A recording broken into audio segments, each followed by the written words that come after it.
All right, so what are some of the risks for the limited partners in these deals as well as ourselves? Yeah, great question. So the biggest risk that we see is a market recession forcing people to lower their, housing expense.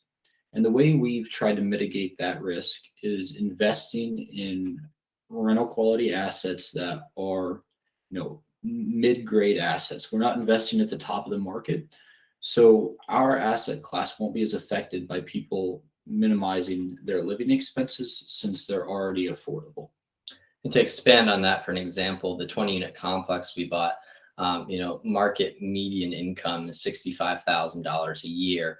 And, a metric that typically banks and landlords will go off of is, hey, I don't want my monthly rent for my tenant to be greater than 30 or 35% of, the household income. And with our median income so high and our rent being very affordable, in that, 9 to 950 range, we're well below that 30% mark where, if the household income were to get cut, they're still going to be able to afford our unit.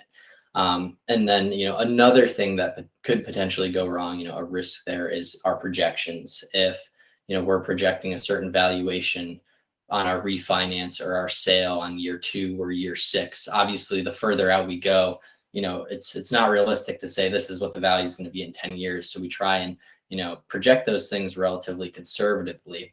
But that's, again, another risk for our investors. Now, risk on our side, do you want to touch on kind of, what we're actually doing on the general partner side and, the risks there? Yeah, so one of the biggest things to keep in mind between a general and a limited partner is the general partner actually carries all the liability of the deal. So most of our smaller balanced loans we will sign as personal guarantors on, which means we are responsible not just for the money that we personally contribute, but also the loan on the asset itself. And that isn't something that's the case for the limited partners.